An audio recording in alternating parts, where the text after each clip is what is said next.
Thank you so much, boy. You are a great lad, you really are. But I'm sorry to say this cheque is worthless. Worthless? Joe was shocked. Why? Because I have no money left in my bank account, explained Dad. There are so many lawsuits against me, the banks have frozen all my accounts. I'm bankrupt now. If you had paid it in when I gave it to you, we'd still have £2 million. Joe felt a little frightened that somehow he had done the wrong thing. Are you angry with me, Dad? Dad looked at Joe and smiled. No, I'm pleased he didn't cash it in. All that money never really made us happy, did it?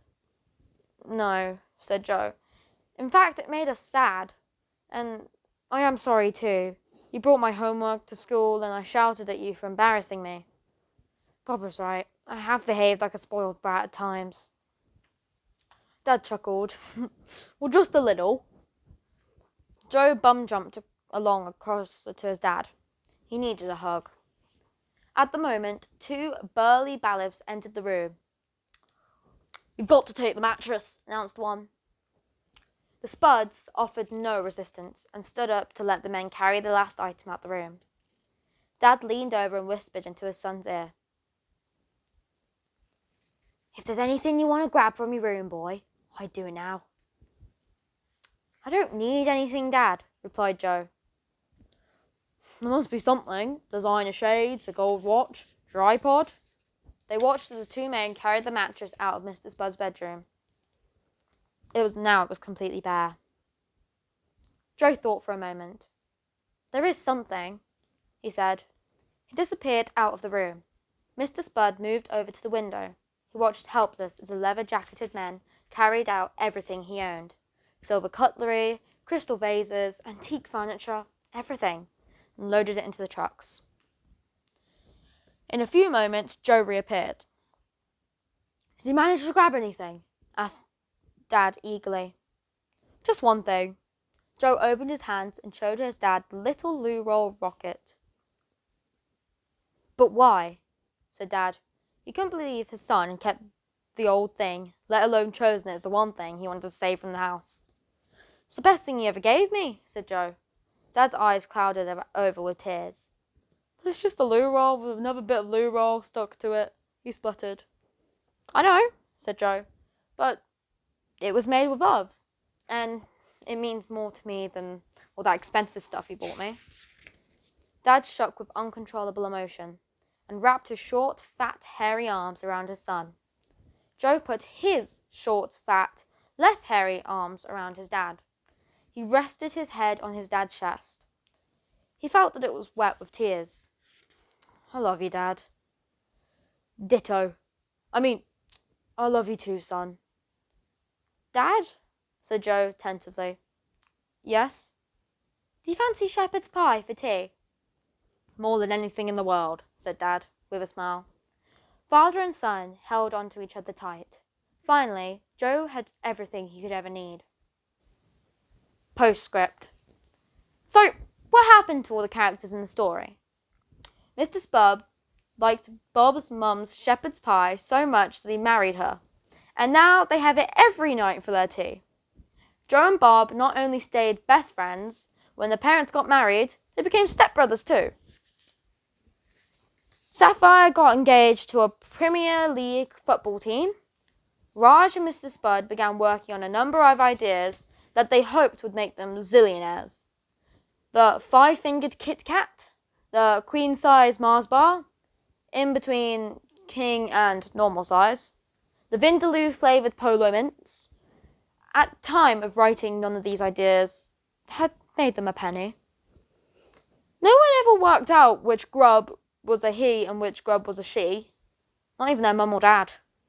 They were sent to a boot camp in America for juvenile delinquents. The headmaster, Mr. Dust, retired from the school on his 100th birthday. He now races motorbikes full-time. Miss Spite, the history teacher, got her job back and gave Joe litter duty every day for the rest of his life. The unfortunately named teacher, Peter Bread, changed his name to Susan Jenkins, which didn't really help. Lauren continued her acting career, the only highlight of which was in the part of the TV hospital drama Casualty, as a dead body. The headmaster's secretary, Mrs. Chubb, never did get out of her chair. The Queen's bum remained purple. She showed it to everyone in the country when she gave her yearly speech to the nation on Christmas Day, calling it her anus horribilitis. And finally, Mrs. Trafe released a best-selling cookbook, 101 Recipes with Bat Stick, available from HarperCollins. That's the end of this book, folks. If you enjoyed, please do not forget to like and subscribe, and comment down below which book I should read next. See you guys in the next book. Bye-bye.